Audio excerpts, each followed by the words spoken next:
अक्सर लोग मानते हैं कि किसान की दुनिया सिर्फ खेत, फसल और ट्रैक्टर तक ही सीमित होती है, लेकिन पंजाब के बठिंडा जिले के किसान यादविंदर सिंह ने साबित कर दिया कि अगर सपने बड़े हों तो आसमान भी छोटा पड़ जाता है। जिस उम्र में बच्चे खिलौनों से खेलते हैं, उस उम्र में यादविंदर जब आसमान में उड़ते पक्षियों को देखा करते थे, उनके मन में बस एक ही सवाल उठता था, काश मैं भी एक दिन उड़ पाता। समय बीता, पढ़ाई पूरी हुई, खेती बाड़ी की जिम्मेदारियां भी आ गईं, लेकिन बचपन का सपना कभी नहीं मरा। फिर एक दिन उन्हें इंग्लैंड जाने का मौका मिला। वहां उन्होंने छोटे छोटे एरो मॉडल हवा में उड़ते देखे। बचपन का सपना फिर से जाग उठा। वे 2 छोटे एरो मॉडल प्लेन खरीदकर पंजाब ले आए, लेकिन शुरुआत आसान नहीं थी। पहला प्लेन पहली ही कोशिश में टूट गया, दूसरा भी कई बार बिखर गया, मगर उन्होंने हार नहीं मानी। हर बार टूटे हुए प्लेन को फिर से जोड़ा, अपनी गलतियों से सीखा और आखिरकार उसे उड़ाना सीख लिया। यहीं से शुरू हुआ एक ऐसा सफर जिसने एक साधारण किसान को एरो मॉडलिंग की दुनिया में अलग पहचान दिला दी।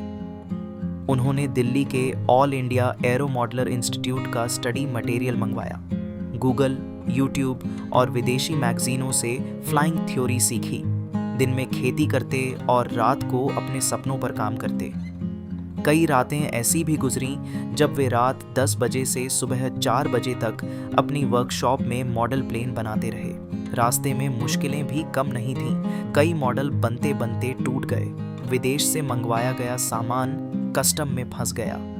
कई बार वे इतने निराश हुए कि हफ्तों तक अपनी वर्कशॉप का दरवाज़ा भी नहीं खोला, लेकिन हर बार उनका जुनून उनकी हिम्मत से बड़ा नहीं हो पाया। आज वही किसान हाथ से बने विशाल एयरक्राफ्ट मॉडल तैयार कर रहे हैं। उनके बनाए C-130 हरक्यूलिस का थर्मोकोल मॉडल भारत का सबसे बड़ा हाथ से बना मॉडल माना गया और इंडिया बुक ऑफ रिकॉर्ड्स में दर्ज हुआ। आज स्कूल, यूनिवर्सिटी और डिफेंस से जुड़े संस्थान उन्हें अपने प्रोजेक्ट्स के लिए बुलाते हैं। वे बच्चों को एरो मॉडलिंग, फ्लाइंग थ्योरी और ड्रोन टेक्नोलॉजी की प्रैक्टिकल ट्रेनिंग देते हैं। उनके मार्गदर्शन से कई युवाओं ने एरोनॉटिकल इंजीनियर बनने का सपना देखा और उनके अपने बेटे ने भी इसी प्रेरणा से एरोनॉटिकल इंजीनियरिंग की। चंडीगढ़ यूनिवर्सिटी ने उन्हें पंजाब के इनोवेटिव किसान सम्मान से नवाजा, जबकि सेना के अधिकारियों ने भी उनके तकनीकी योगदान की सराहना की। यादविंदर सिंह की कहानी हमें याद दिलाती है कि सपनों की कोई उम्र नहीं होती और किसी इंसान का पेशा उसकी उड़ान तय नहीं करता। अगर हौसला जिंदा हो तो एक किसान भी खेतों से उठकर आसमान तक पहुंच सकता है और सिर्फ खुद नहीं बल्कि आने वाली पीढ़ियों के सपनों को भी उड़ान दे सकता है।